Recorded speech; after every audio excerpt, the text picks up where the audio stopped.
Hey, I'm Nancy Cavey, National ERISA and Individual Disability Attorney. Welcome to Winning Isn't Easy. Before we get started, I've got to give you a legal disclaimer. The Florida Bar says I have to tell you that this is not legal advice. So I've done that. But nothing will ever prevent me from giving you an easy to understand overview of the disability insurance world, the games the carriers play, and what you need to know to get the disability benefits you deserve. Today, I'm going to talk about brain injuries and long-term disability claims. We're going to talk about first the basics of brain injuries.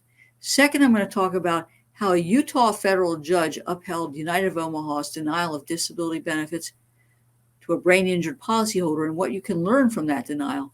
And how does a brain injury impact the ERISA lawsuit statute of limitations period?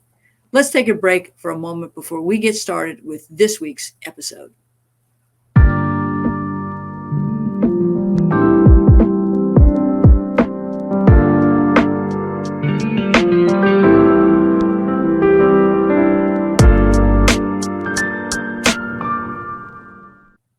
Welcome back to Winning Isn't Easy. Now, in my last segment of this podcast, I talked about the symptoms of a brain injury, the common reasons for denial, and the things that I think need to be done to put together a brain injury claim and to keep a person on claim. What I'm going to talk about next is how a Utah federal judge upheld United of Omaha's denial of disability benefits to a brain injury policyholder, because I think that this kind of explains how judges will look at these claims and some of the tools that disability carriers use in denying claims. Now, disability carriers will commonly scour a disability policyholder's medical history for statements that it can take out of context or they can conflate with an ability to work. They'll cherry pick neuropsychological testing and records, and they'll say that even an ability to work in some sort of a part-time capacity or even volunteer demonstrates an ability to work on a full-time basis. So they're cherry picking, they're taking things out of context, they're conflating. They do all of that to create a claims denial. And that's exactly what they did in the case of Jennifer L. versus United of Omaha. Now, when you apply for disability benefits and you're on claim, you're also asked to do reports of your activities. And that report can be found in the forms that you fill out or in your medical records or a combination of both. You need to understand that this is fodder for the disability carrier. Now, Ms. L was involved in a low-speed motor vehicle accident, and she was rear-ended. She didn't hit her head. She didn't lose consciousness. She had a concussion evaluation. She reported fatigue, headaches, and difficulty with tasks that required focus. And she specifically said, look, the headaches and the cognitive problems occur at work, and they're impacting my ability to work, to read, and to complete activities of daily living. So far, so good. But some 7 months later, she reported she was hiking, biking, and that work was going good. Now, nobody explained what the word good meant, but that would come back to bite her. And then 3 months later, she reported she had vacationed for 2 weeks. She had obtained a puppy. She was hiking. She was walking. She was working 30 hours per week. Now, she did complain that her headaches were worse doing visually focused work, but you can see there's beginning to be a theme of improvement. Now, over the course of the next year, she reports skiing, hiking, biking, golfing, even though she's working a reduced or modified work schedule. The history is going to be seized upon by Mutual of Omaha to justify the claims denial. Now, I think you obviously have to be truthful about your activities, but I don't think she gave an accurate or complete history of her symptoms and functionality. So what do I mean? The medical records did not discuss how her brain injury and cognitive problems caused difficulty at work with tasks that required focus. What were those tasks she was having difficulty with? What were the symptoms she was experiencing?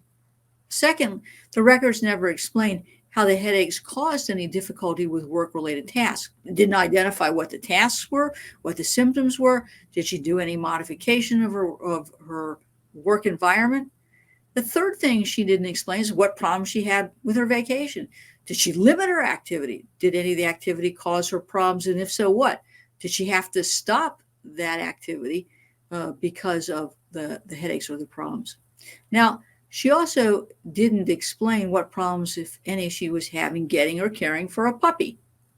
I have a new dog, and that dog is requiring a lot of concentration, a lot of patience, and it's almost a full-time job to take care of this dog.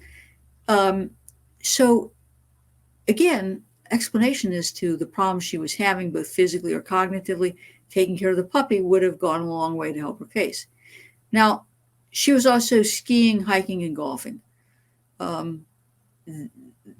Again, I love to hike, I love to ski, I don't golf.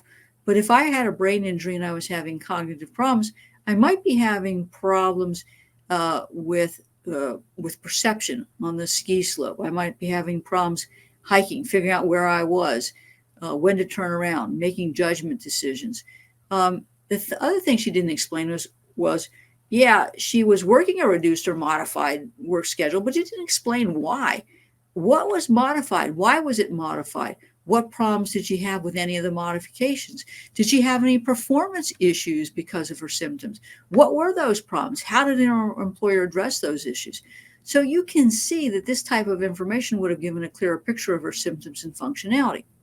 Now, part of the denial toolbox kit games is cherry picking medical test results. And that's exactly what they did in this case. She had had a functional MRI that showed some abnormal activation associated with short-term or verbal memory. Now that sounds great, but did the treating physicians ever get a history that she was having any short-term memory issues, any verbal memory issues? Did she ever provide them with a history of how that was impacting her ability to function at work, or how that work might have been modified? Did the doctor explain any medical correlation between those findings and a reduced work schedule or activity?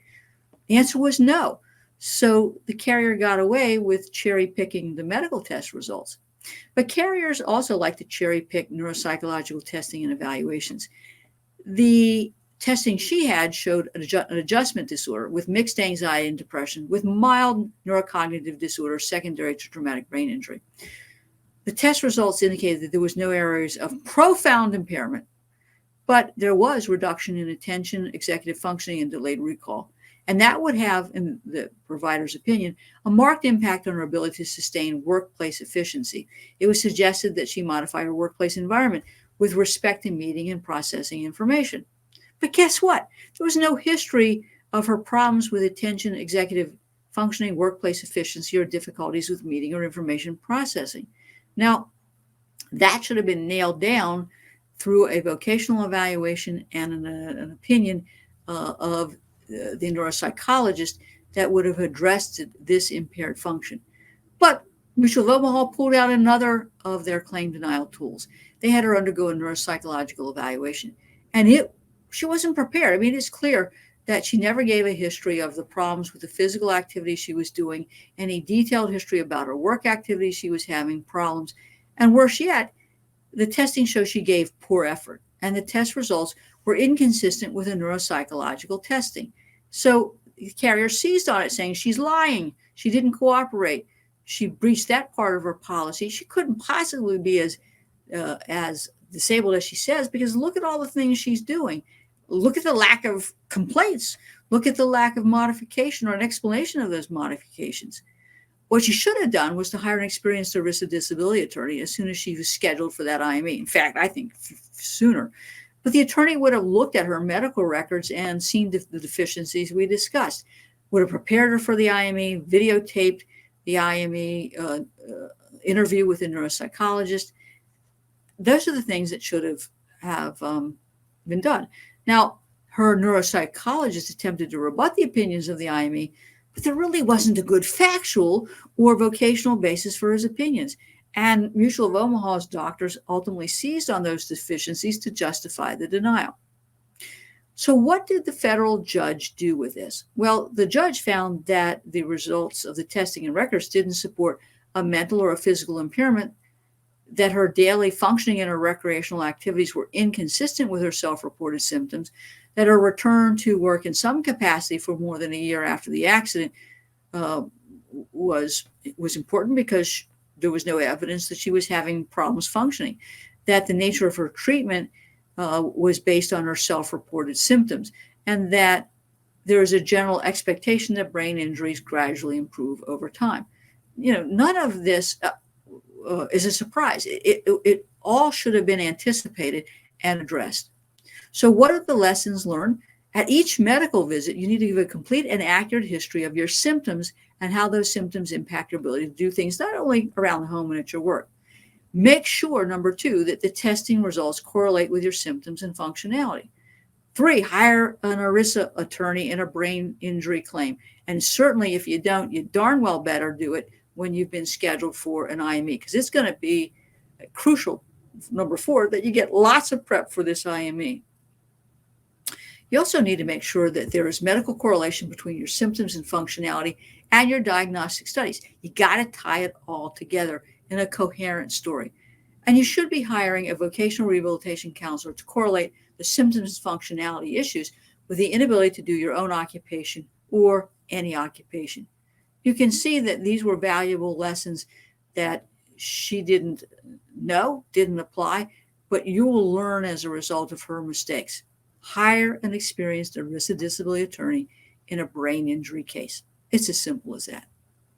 In the next segment, I'm going to talk about how the brain injury can impact an ERISA lawsuit statute of limitations period. Let's take a break.